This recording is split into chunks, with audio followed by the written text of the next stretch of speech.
TellyCast, the TV industry news review. In the age of OTT, what's the future for satellite TV? And I get the inside story on the new documentary film, Finding Jack Charlton. Hi, I'm Justin Crosby, and welcome to this week's TellyCast. On this week's show, my guests are Alastair Thom, CEO of Freesat, Stuart Thomson, editor of Digital TV Europe, and Gabriel Clarke, TV broadcaster, journalist, and director of Finding Jack Charlton. It's all coming up on this week's TellyCast. So all the talk over the past year has been about cord cutting, streamers, AVODs, and how many new SVOD services will consumers shell out for. But what about good old satellite TV? What's its role in the market now and in the future?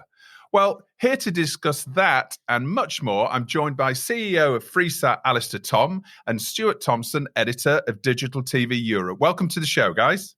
Thank you. Thanks. Glad to be here. Great to have you on the show. Alastair, coming to you first. For those who aren't aware, can you talk us through Freesat and what Freesat is and what Freesat offers? Yeah, absolutely. So for me, I think Freesat is a really great, diverse platform. It combines the best of television viewing in terms of free-to-air television with some of the biggest on-demand players, both in the UK and internationally. I think this is great because we have over 180 channels. There's an awful lot of choice. It's incredibly easy to set up. And we feel that we are really doing a great job at keeping PSBs in people's minds, but also recognizing that people want to watch a little bit of on-demand content as well. So you say 180 different channels are available to people. Is it only in the UK? Is it only available to UK viewers? We fundamentally provide satellite television just to UK homes. We actually have another sort of white label offering that we provide to a company in Ireland called RTE. And we also have a white label offering, which is actually on an aerial, a DTT offering to homes in Spain through a company called Loves TV. It was recently announced that you're merging with Freeview, which is the other free-to-air service in the UK. And I know you can't say too much about that due to regulatory issues and merger issues, but can you give us a little bit of the rationale behind that move? The proposed merger is between the DUK and Freesat, not Freeview. That's a sort of separate business, albeit DUK controls some of it. For me, I think this is a really good move forward. As we've seen a lot in the papers, there's been a lot of stuff about how the public sector broadcasters need to work better together and that the PSBs are finding it harder to maintain prominence compared to some more expensive global players. And so therefore, I think bringing together organisations and then strengthening our free-to-air offering in the UK can only be a good thing. I'm really excited about what the future holds. And I think that Freesat brings an awful lot potentially to that. You know, we're a really nimble company. We've become a completely vertical business. So we design, make and build our set-top boxes and we go through, do our own content deals all the way through to actually having our own shop. So we've got an e-commerce site. The DUK business through Freeview Play is really ubiquitous across television sets. And I think the combination of those two could be really, really exciting for UK customers. Because actually, let's remember, this should be something that is really good for customers in the end. Essentially, so what you'll have is more choice, more free-to-air content, accessible by both OTT and by satellite. Is that fair to say? It's hard to know exactly what the detail will be, Justin, but I hope that the end will be more content, better availability, better prominence, better quality UXs, and a better free-to-air offering. Yeah. Right. Okay. And will you rebrand, do you think? Will there be a rebranding process? That's a really good question. So I don't know that at the moment. I think it's a really difficult thing to know because both Freesat and Freeview brands are strong and recognised in their own rights.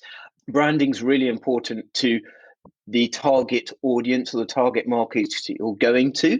And I'm sure people who know more about marketing, branding, and hierarchies will be able to give better advice on what that needs to be in the future. I'm not sure at the moment that would make sense. Okay, well, we'll keep our eye on that. Stuart, welcome to the show. We've all read about huge increases in viewing and subscriptions on the big US SVOD services over the past year or so. Have we reached peak SVOD yet, do you think? No, I don't think we have. I think SVOD's still growing. Obviously, the big studios are really putting their marketing power behind their own services, and there's, when you're talking about Netflix, Disney Plus and Amazon Prime, those are obviously the big ones, but there's a bunch of other niche ones as well that are coming along. And I think there's no end in sight really to growth in SVOD. People talk about a limit to how much people are willing to spend, and you end up possibly with a bigger bill if you have too many SVODs in your portfolio of services, a bigger bill than you would have had with, top end pay TV. But then there's, you've got to think also that a lot of these SVOD services are still expanding globally. They're differentiating their prices and targeting sort of different segments in different ways by having mobile only sort of packages in some territories, and finding a way to do that. I think SVOD is the business model that really still makes the most sense for streaming. We hear a lot about advertising supported services, and those definitely have a place, but I think SVOD's still got some way to go. You recently published your Digital TV Europe industry survey, and it's a really super piece of work. There's lots of detail in there. But as an overview, what have been the major shifts that you've seen in the last 12 months that you think have changed things forever in terms of the digital TV landscape? A lot of these trends have been happening for a long time. I think certainly the COVID-19 pandemic, where everybody's been at home, there's been a well-documented sort of upsurge in take-up of streaming services by consumers. So a lot of the shifts have been accelerated to some extent during the last year or so because people have been at home. But I think the long-term trends that we see from the survey, and the survey really is a survey of industry insiders. It's not a consumer survey. It's a survey of sort of industry executives who read our publication, show that there's growth in live streaming, which has been added to SVOD. So live streaming is something that is growing hugely. It still has some technical challenges, but a lot of those are being overcome. There's a shift in general to IP-based distribution, because it makes sense for broadcasters and media companies to have one technology to deliver to all devices and platforms where people consume or watch video, not have separate infrastructures for broadcast and streaming to as much an extent as possible, and that makes sense. And then you have also growth in other things like piracy, for example. There's a bigger threat from piracy because now all content is on the internet. There's like you have movies that are being released straight away on the internet, so it's easier to pirate those. Pirate services are adopting IP and becoming global in the same way that streaming services are. So the threat there is quite big. All of these shifts are really well established now, but I think they've definitely been accelerated by the pandemic. Piracy is actually something that we should probably focus on as separate because it's such a big issue, and it sounds like it's getting bigger. Looking at all of these new services that are launching, and this is something we've touched on before on the show, search and aggregation are two really current buzzwords when it comes to user experience on digital TV. Can you explain a little bit about what aggregation really means and why it's so important for the future of all of these services? Well, aggregation really is one of the other big trends that really come out in the survey, and it's probably one I should have mentioned just right at the start. But basically, when you're talking about aggregation, you're talking about platform operators. So that could be a pay TV operator like Sky. It could be a cable company or a telecom company with a presence in people's homes. In the past, a lot of these companies have packaged their own services They've acquired rights and built a pay TV offering. Now, typically, they're becoming what's been called super aggregators. So they're building app stores or using platforms such as Android TV to access the Google App Store and package that as part of their own offering, or other platforms that offer app stores, and basically aggregate a lot of third-party services. So Netflix, Disney Plus, all the ones we mentioned, plus other services. And obviously, if you're doing that, if you're not basing your TV offering on your own acquired rights and your own exclusivity of content, you're really aggregating all sorts of other services. You have to offer something else. And that really is search and discovery. So search and universal discovery of content, offering people tools to find the content they want from all these services, and find it in a way that makes sense for them is really the new battleground. We see ourselves as an aggregator here, Stuart, and I think you're totally right, because we sort of have these services like Netflix and Amazon, as well as BBC iPlayer and ITV Hub. And as a customer, customers will struggle to find content they want. In a sea of content available, how do you get it surfaced up? Because what hasn't changed is that often people sit down and want to get to television quickly and be able to just watch something, and they don't want to be able to hold in their mind every show they've got on every different player.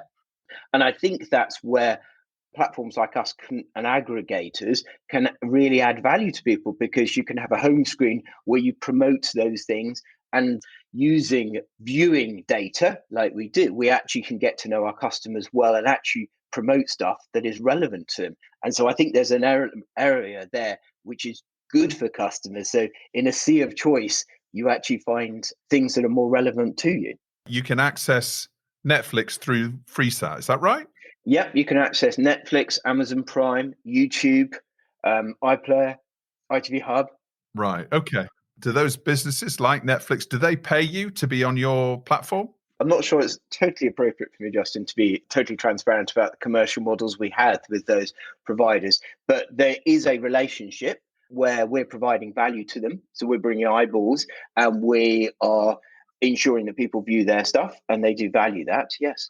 So, Alastair, what's the future then for the set-top box? I mean, speaking personally, I've got Sky, BT, Roku, Apple TV, apps on my Samsung telly. So I've got all of this choice. I've got no room on my underneath my TV, no room left. And obviously Freesat is a box as well. What's the future for the set-top box? Because I always thought, my belief was really that TV is all going to be about apps, and it is now. And is it not going to be in the future? Is it everything isn't presumably just going to move to apps? That's a difficult question in some ways, because I think that's something that a lot of people in, especially central London, in our sector, talking about. To give you UK versus the rest of the world is a little bit different. But in the UK, the drug of the PVR is incredibly popular. And that's thanks to Sky for many years. So people really, really enjoy recording shows and being able to record multiple shows, have series links, and have a sort of almost a watch list of things ready for them to view. That still is incredibly popular in the UK. That requires a set-top box, and so we provide that. There are some people absolutely who just want to watch television, and they buy television, and you can buy Freesat enabled televisions as well. So we have arrangements with Samsung, LG, and Sony, the biggest television manufacturers in the world. It is really interesting discussion going forward, because a lot of people take the view that thanks to the world of players and apps, as you talk about, and IP, that actually the ability to stream will reduce the need to record, because obviously you don't lose your show. So you can go straight into iPlayer, for example, if you miss a show, and download it and watch it. And on one level, that kind of intuitively makes sense. What we're seeing, though, isn't quite that at the moment. So we still see some of our customers being incredibly keen on recordings. So I guess in summary, I think over the long period of time, we will see a divergence in the way people use devices. But I think the set-top box here is here to stay for quite some time. The other thing I would say about set-top boxes is that their processing power is often more powerful than televisions, and they're easier to update. So we can update our software whenever we want. And that traditionally hasn't been quite the case with television manufacturers, where their desire to update them over time reduces, because obviously ultimately they want you to buy more televisions. Okay. And Stuart, I think I read in your report that pay TV, and I think that, it's very easy, I suppose, for us to think, okay, it's all about SVODs now, particularly when we're thinking with my sort of content industry head on. They're the new players, they've got all the money, they're making the flashy new shows. But realistically, pay TV is still a lot bigger, isn't it, when it comes to combined SVODs in terms of revenue generation around the world? One of our sister companies is Omdia Research, and they recently did a report, which I think we'll talk about briefly, which showed that SVOD is growing fast, but pay TV in terms of revenue is still very much bigger and will be for some time. I think, when you're talking about SVOD, as I mentioned, there's a lot of differentiated pricing in different markets. Some of the services, although the price of these services is going up, if you look at pay TV overall, globally, the revenue pie for pay TV is still much bigger and probably will be for some time. Yeah, Alastair, your offer is pretty compelling because it's free, essentially. A free is a compelling price for TV. Do you expect to see a large growth in demand for the Freesat service as the real effect of the pandemic makes itself known? We don't know how the economy is going to play out quite yet, because we're still starting to ease up in the UK. Obviously, still many countries around the world are still in a sort of fairly strict lockdown, but we still don't really know how the economy is going to play out over the next year, 18 months. But, are you set for a big increase in customers, do you think? I mean, obviously, I'm going to say yes. I guess I think that for two reasons, two slightly different. I think one is, I think the uncertainty in the economy will always make people look at what they're paying for, what services they're paying for, and whether they are getting true value for money for that. And I think pay TV always comes under challenge when it's in those sort of times. And the reason is that often people pay, especially the more basic tiers, they pay for a tier of television, but actually they find that the vast majority of what they watch is free to air. So if you think about the biggest shows, like whether it be Great British Bake Off or Strictly or things like that, they're all free to view. And so I think that is good for us. I think the second thing that's good for us is actually people's viewing habits are changing, and what they want to watch is changing. So I think people's attitudes are that I want to pay for what I want to watch. And that's why I think SVODs and on-demand players have been so popular, because people are feeling that they can pay for something they choose to pay for. And if they don't want to pay for it anymore, they will stop paying for it. That's what we call the hybrid model. And I think that's the fastest growing model in the UK. And our offering is exactly in that area. So I guess for those two reasons, I feel very positive about the future for Freesat. As I say, I'm a Sky subscriber. I only really watch Sky for the football. If Sky lost the football, for example, yeah, exactly. Which is the big question, right? If Sky were to lose the football, and I was like, okay, I'm not interested in more, I cancel Sky. Can I access Freesat through my Sky set-top box? No, you can't. Unfortunately, you would have to buy a Freesat-enabled device. We offer those on our website, and there's a range of pricing, so they can be very competitive. We also offer payment plans so that you don't have to pay for all up front. What we do find with a lot of our customers who are ex-Sky customers is it is as simple as taking your old Sky box out and plugging a new one in. And I think, I think the football is a really good example that if you're into football, absolutely Sky it provides a really good offering for that, for people who want to watch Premiership. If that were to change in the future, then I suspect that, people may change their views on things. And now it's time in the show for my guests to choose their TV industry story of the week that's caught their attention over the past 7 days. Alastair, what's your story of the week? So my story of the week is about Motherland being remade for a US audience. And for people who kind of don't know much about it, it's essentially a show that follows the trials and tribulations of London parents, whether it be sort of how they manage their careers and childcare, etc. And that's probably been exacerbated even more in COVID in a lot of people's minds. The reason I picked it out was I thought it's quite interesting, I guess, for a couple of reasons. One, that it shows quite how popular UK content is and exportable. And it's really interesting to see that British shows with a very sort of what we feel, especially comedy ones, British comedy being remade in the States. I guess the most famous example is in more recent times is The Office, which was really successful in America. There's a load of other shows that are sort of happening. And I think what's interesting is that it's probably been exacerbated a bit by COVID and the need for more content. Freesat, it's something we're looking at the moment because there's a very perennial debate of remakes, what's the best, the original, and whether it works better in the UK or not. And we're doing some research and hopefully we'll share some findings in time with you guys about that. Stuart, what about you? What's your story of the week?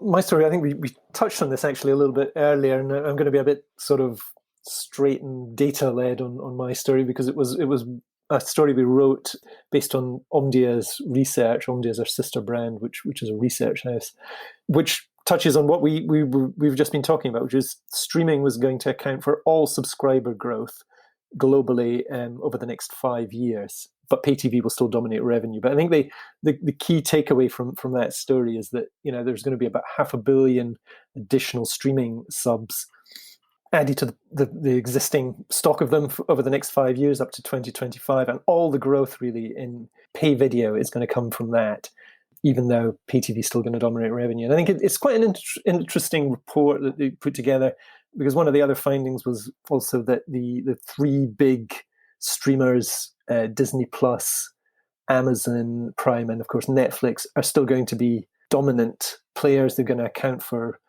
a very large chunk of that streaming pie globally. And I think it's just really kind of an indication of what's happening, the kind of globalization of media distribution and the kind of vertical integration that's happening. It makes me think about when the early years of the 20th century, when movie distribution became kind of vertically integrated, and Hollywood dominated movies and movie distribution through a kind of vertical integration process and owning the means of distribution as well. And it's something similar, really, that we're seeing. No, it's a fascinating time, that's for sure. And now it's time in the show where my guests get to nominate their hero of the week and who or what they want to tell to get in the bin. Stuart, who's your hero of the week?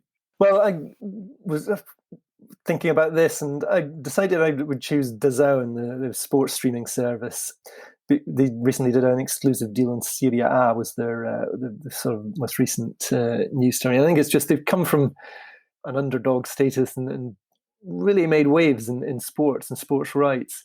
It's a very tough market to play in. I think you've got big players now entering it, like Amazon again, with dabbling their toes in different exclusive sports rights. And it's very tough to do, but I think DAZN have certainly shown that there's a way forward with that, and they've acted as a very effective disruptor. I think they're a really interesting company, aren't they? I think that's really interesting what they've done recently, and you're totally right. It might well change the way football rights are distributed going forward. They've set themselves up as the Netflix of sports, if you like. So, I've had lots of discussions about, Sky's dominance in football over the last few years. And, are Netflix going to make a play? Obviously, Amazon Prime now are involved in football. And you would think, well, why doesn't the Premier League launch its own SVOD service? They've obviously been looking at execs with TV experience, not only for rights, but, surely that would be Premier League Flicks or some sort of service like that surely would. I guess the offsetting argument, Justin, is that every time there's been a rights renewal in the UK, particularly, there's always been a discussion of who's going to enter and new company, and it's all going to be completely different. And to date, it's been remarkably similar every time, hasn't it? Yeah. It has. Well, that lure of guaranteed cash coming through the door for the Premier League is obviously something that is pretty compelling. I think they also do a great job on the production and stuff like that. So it's not just about the money. It's a wider offering, I think. It's also very easy to come unstuck because the Ligue 1 is found in France, where they sort of did a deal with Media Pro, the Spanish production company, and that went very, very wrong. So it's something you have to think carefully about, or you end up in a lot of trouble. Yeah, this is true. How about you, Alastair? Who's your hero of the week? Okay, my hero of the week slightly different. I went with chocolate, and I guess I went for a couple of reasons. I went, one, because we've just had Easter, and everyone loves chocolate, right? Two, I think it's something I was thinking about that is a really positive thing, because especially in the moment, it kind of brings people and generations together. You know, when you think about people doing egg hunts and stuff like that.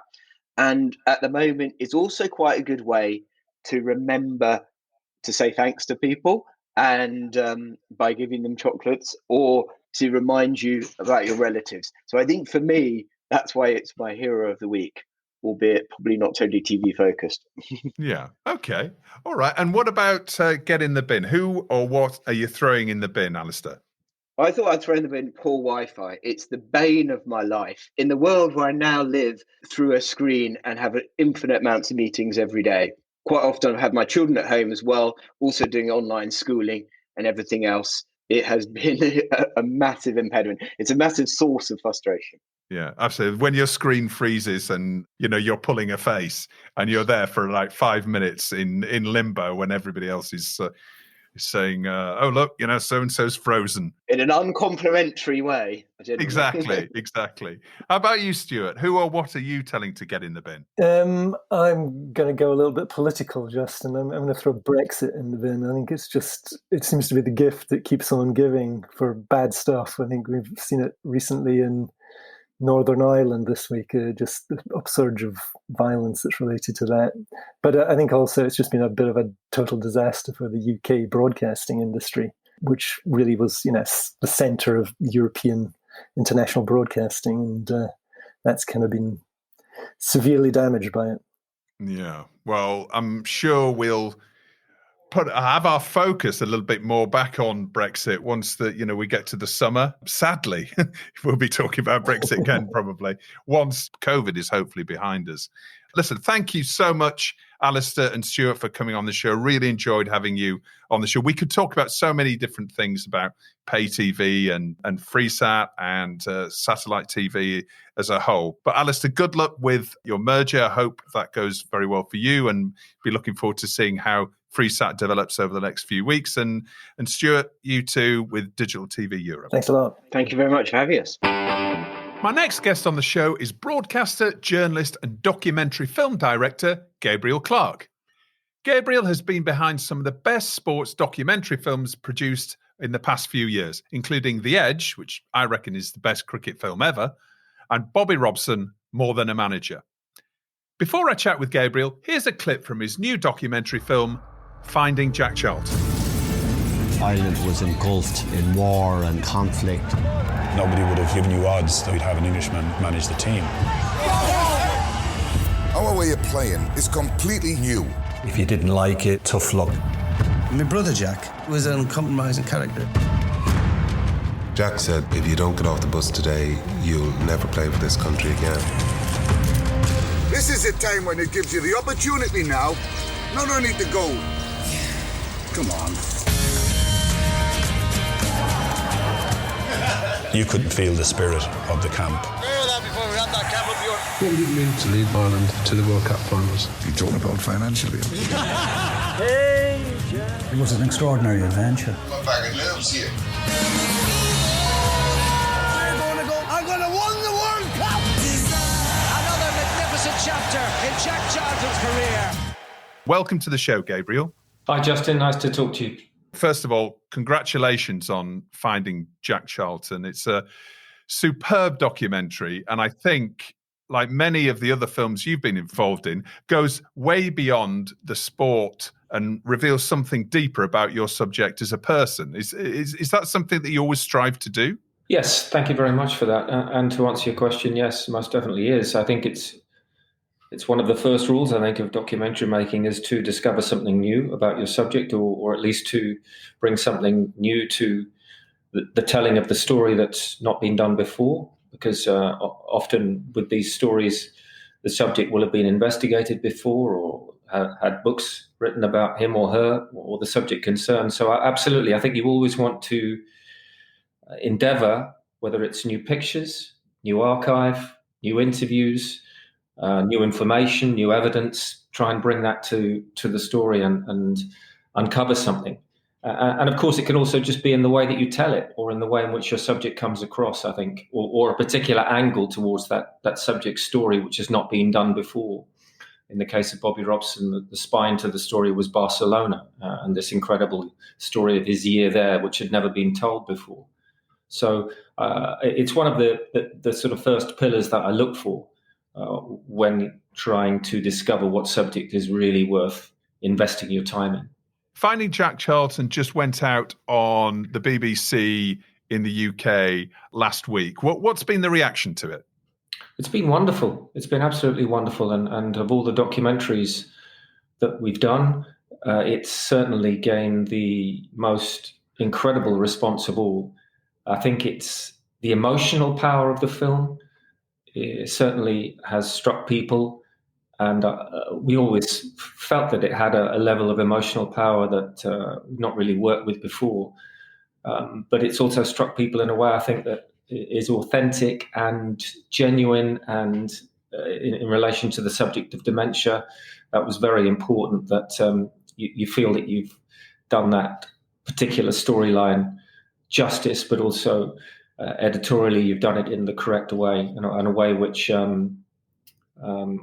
for those involved with that particular subject, is comfortable. So that was one of the first things that's really struck us.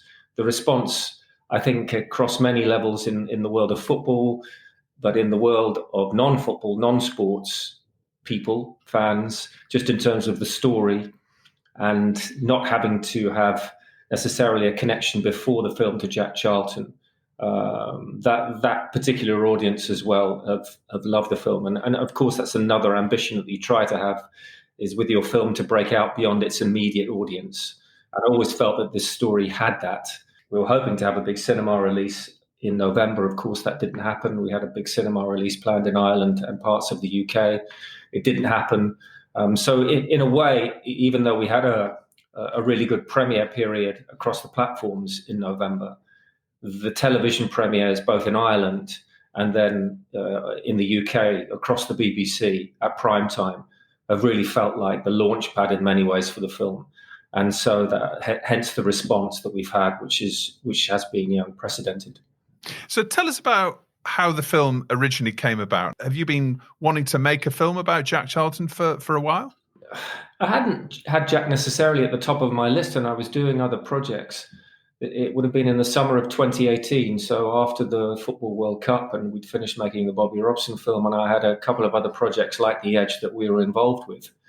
But I knew Jack from my time working at ITV. I knew that there was a lot of archive associated with Jack's story that existed and which hadn't necessarily been used and told.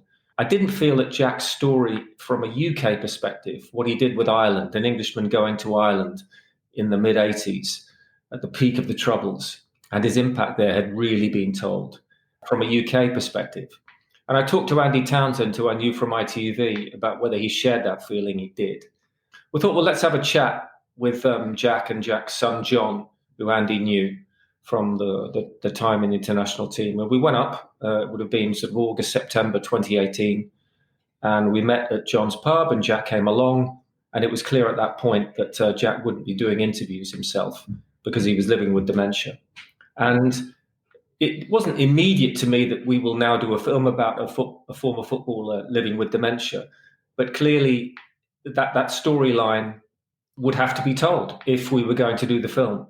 And we decided, yes, we wanted to make the film, and we went from there. But it was based essentially to begin with around the impact that Jack had with the Ireland team. And of course, a lot of the film is about that. It's about this astonishing impact that he had, told by the stories also of Paul McGrath and other players, and people like Larry Mullen from U2, Brendan O'Carroll, Roddy Doyle, the author, authenticating that incredible impact off the field that time as Ireland manager under Jack Charlton that time had over the country. You originally met back in 2018. Was most of the film completed before COVID hit? Yes, most of it fortunately was.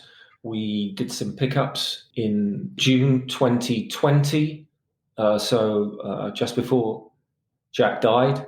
We did some interviews at that point, but we went into edit in November 2019 for a first period of edit, which took about 8 weeks. And we were originally going to release the film around the European Championships of 2020. They were postponed. But even before they were postponed, when COVID hit, we decided that we delay the film for 3 months. We had other things that we wanted to move forward with. And also there was around the film a sense as well, talking regularly with Jack's family, that he may well not live too much longer. So we were having to sort of weigh up a few things. And then so we resumed our edit in July 2020 and finished it in September 2020.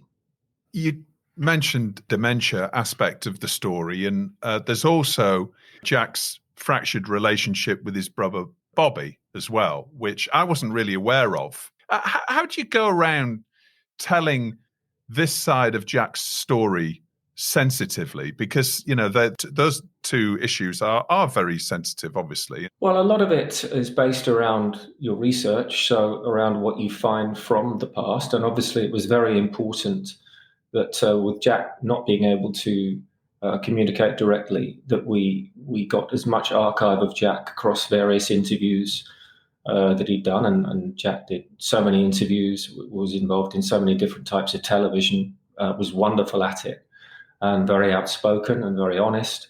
So we sourced the interviews, and in the case of the Bobby and Jack story, we obviously talked to Pat Charlton, Jack's wife. We talked to John Charlton, Jack's son, about that.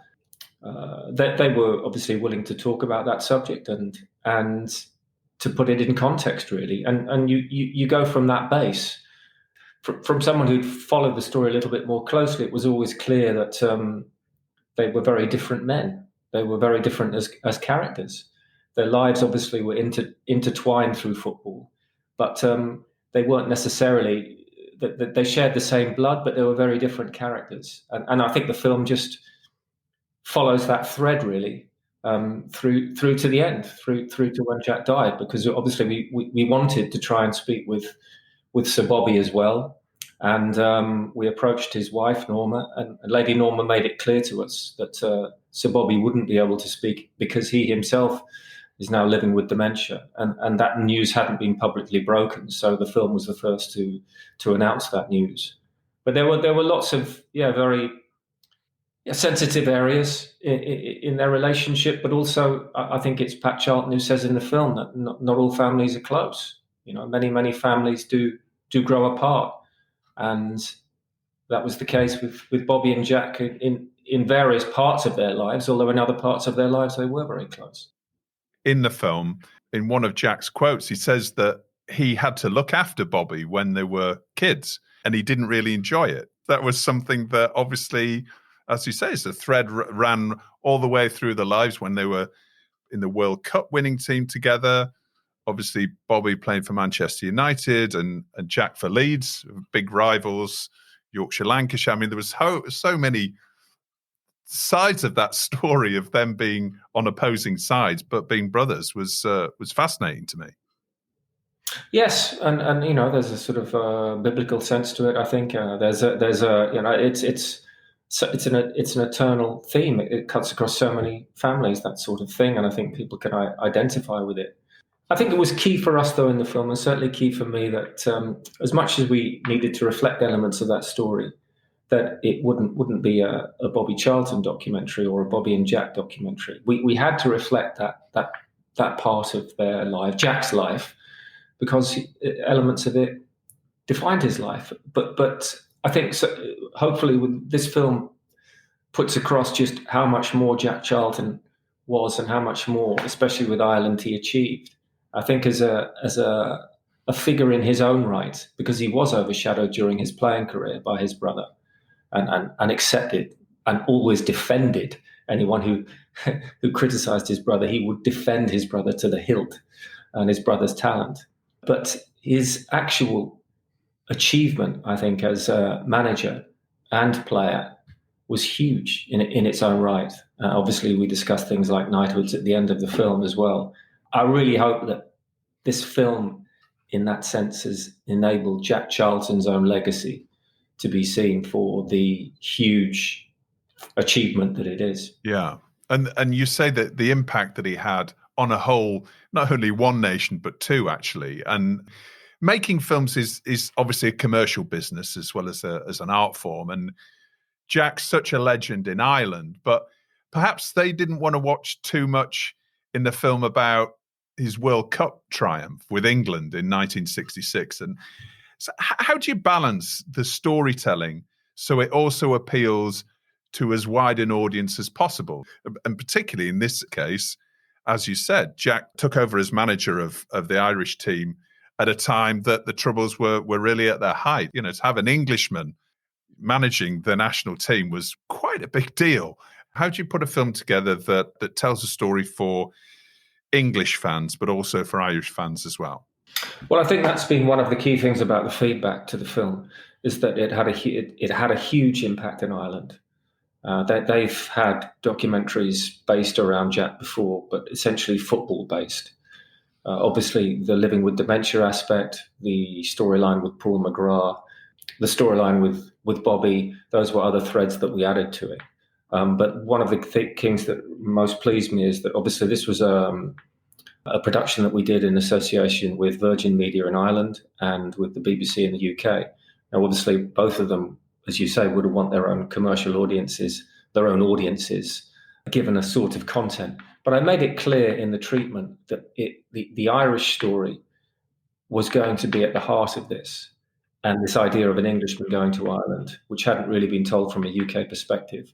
So you have to make decisions in your storyline and stick by them. You're never going to be able to, especially with a life like Jack's, appeal to everybody. You're going to have to get rid of a Leeds United chapter that you have so much wonderful material on.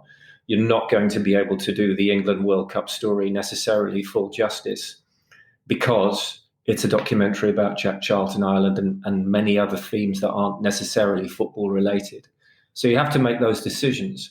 And in doing so, I think you have to therefore trust that the elements that you do have in your story are going to break out and are going to be strong enough in storytelling terms, in emotional terms, to engage the audience, go beyond football, if you like.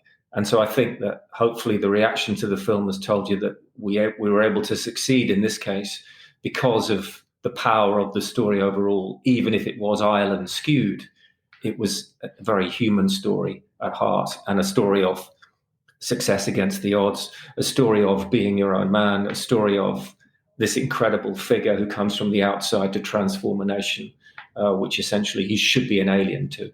How about other international sales? Has it been taken out for sales internationally right now?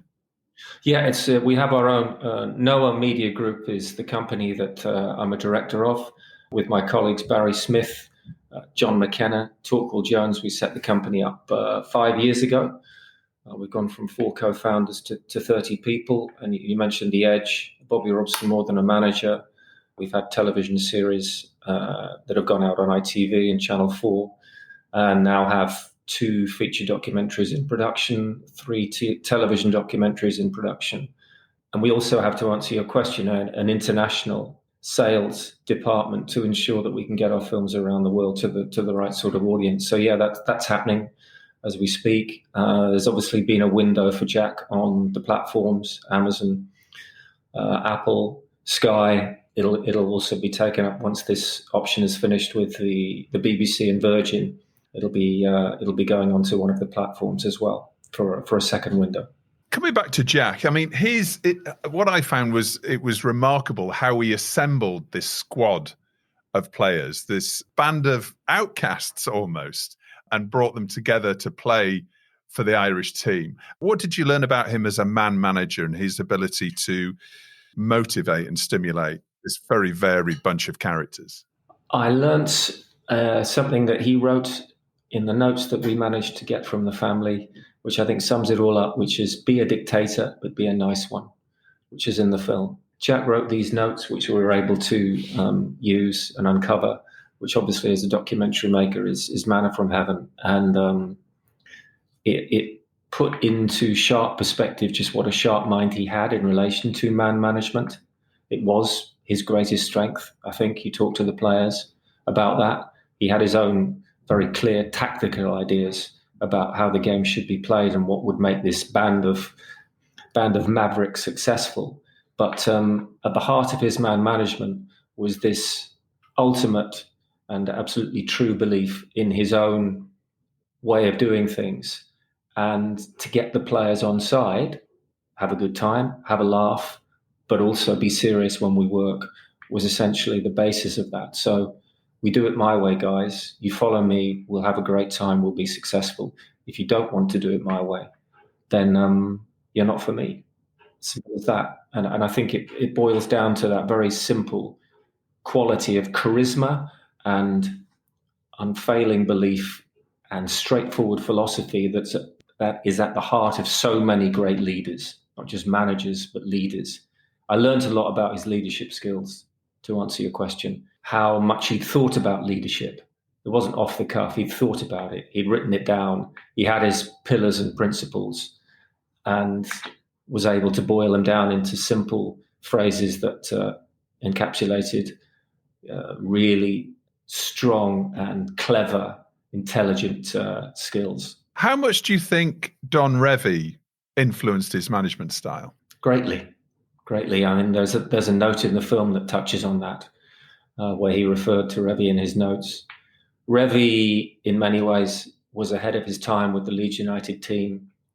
And Revie saw managerial qualities in Jack. It's not something we discussed in the film, but reading up in the background, Revie saw leadership skills in Jack. And Jack as a player wasn't really focused for much of his early playing career on being the best that he could be as a player. Obviously, he made his debut with England relatively late, but it was only thanks to Revie's intelligence and managerial skills, tactical awareness, and willingness to share that with Jack, I think, and to see qualities and see the room for improvement in Jack, that Jack responded, first of all, to knuckle down as a player and then to think about coaching.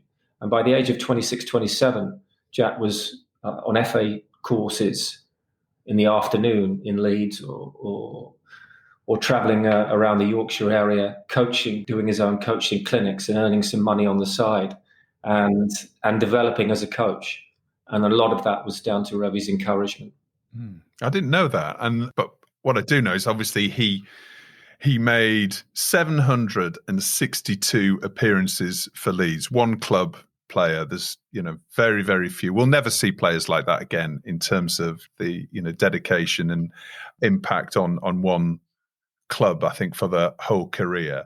Any chance of a director's cut for Leeds fans of the film? Because, there's so much of a story there. I guess you've been blessed with so many different strands that you can go with Jack's life. We've done some publicity with Leeds United TV, been wonderful, and the Yorkshire Post, and so many of the Leeds United related outlets, Leeds United themselves, were really good to us on social media when it was released last week. And absolutely, we could have done a much, much greater chunk of the film around Jack and Leeds and Jack and Don Revie. And I know that his son, John Charlton, certainly would have liked a bit more Leeds in there. And when Jack died last summer, the tributes that were connected to Leeds United were many. We just had to make a decision. And Jack was one of 15, 16 wonderful players from that Leeds United era that in many ways changed the game, thanks to Don Revie and wonderful collection of players. But he was one of many great players, whereas obviously with the Island story, he was the leader of that great period. And so that was really the reason for not having as much Leeds United in it. There are certainly quite a few of the interviews where we discussed Jack at Leeds. His wife, Pat, talked about it, and son, John. So there's a little bit more material there for you.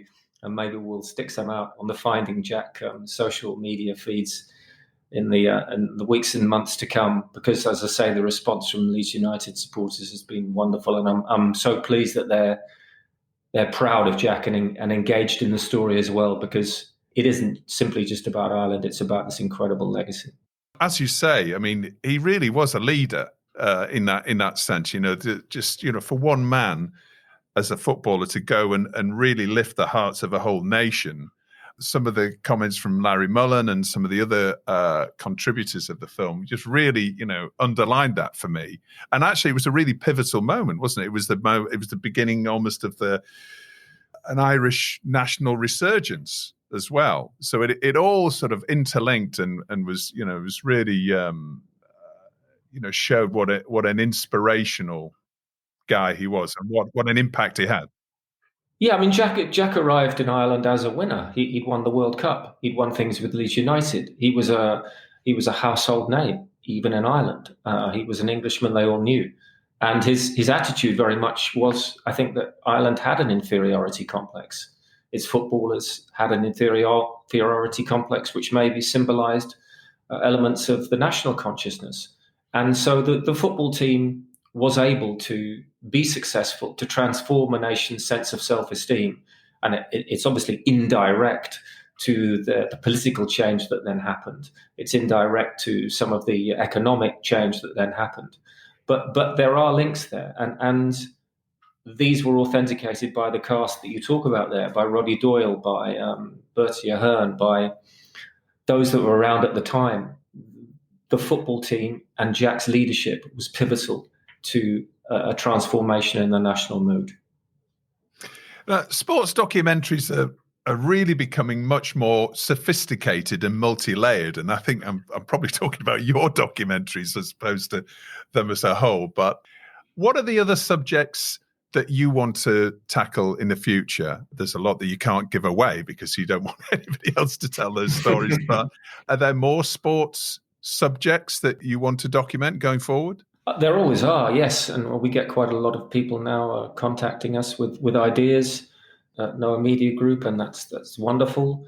We've done well in a financial sense, which is obviously crucial if you want to continue making them and if people want to come forward and continue investing in them.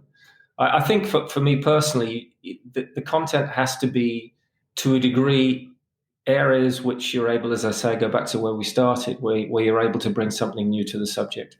I think there has to be an emotional power to the story that you're able to try and elicit. That's not always possible, but you have to feel, I think, an emotional connection to your subject. You also have to, I think, investigative elements are important. We did a documentary series, Out of Their Skin, a couple of years ago, pre-Black Lives Matter, pre the sad and unfortunate decline in the way in which racism has sort of returned to football. We did it just before that happened, and that was a very rewarding series to do because it tackled a subject which has been tackled very much since. But it was something that I really wanted to do. I think that's it. It's that combination of investigative and emotional. And sport offers a lot of territory for both those. And if you have both in the same film, then that's even better, or series, then that's even better. Yeah. Surely a Marcelo Bielsa film has got to be on the cards. I just don't think Bielsa really. Well, you've had the lead series, haven't you? Yeah. You've had the lead series. But he wasn't involved in that, and he had no interest in being involved in that, which is... I think that's the answer, I'm afraid, Justin, is that Marcelo does not like a camera. Yeah. And it always helps if you have a woman who likes the camera, and Jack Charlton liked the camera. And that was one of the big reasons for coming in the first place, was knowing your archive base was there. And then knowing that potentially there's so much more that you're going to uncover, which we did. Yeah. We had footage in that in Finding Jack, which came from the 1990 behind the scenes in the hotel after they'd lost to Italy, which was extraordinary, which we managed to find. Yeah. And footage of Jack doing after dinner speeches out in the middle of nowhere in Ireland and coaching kids, which just authenticated what an amazing time it was. It wasn't, so we're not just dealing in apocryphal anecdotes, we're proving it on screen. And that is absolutely essential if you're going to really move forward with a documentary project, to know that sort of material is out there and to be tipped off that there might even be more that goes with it. And you've got to have a subject who wants to engage. And yeah, as much as I admire Marcelo Bielsa, don't think he's going to be that keen on talking about how wonderful he is. Yeah. Well, Gabriel, thank you for spending so much time with us. I won't be able to hear the song Blade and Races again without thinking of Jack. It was a really, really touching film, and we'll put a link to the iPlayer way to access the show within the episode description of the podcast. If you do get the chance to watch it, please do. I hope to speak to you again in the future sometime, Gabriel. Yes, keep in touch. Thanks, Justin. Well, we've reached the end of another week's show. As always, thanks for listening. Don't forget to rate and subscribe to TellyCast and share it with friends and colleagues. And don't forget to sign up for our free weekly newsletter, TellyCast Plus. It's packed with interesting TV industry stories of the week you might have missed, and exclusive insight and opinion, including the secret producer, our intrepid, anonymous exec, reporting from the front line of TV production. It's all completely free. Just visit our website to sign up at telecast-podcast.com. You can also follow us on Instagram, LinkedIn, and Twitter. TellyCast was edited by Ian Chambers and recorded in partial lockdown in London. Until next Thursday, as always, stay safe.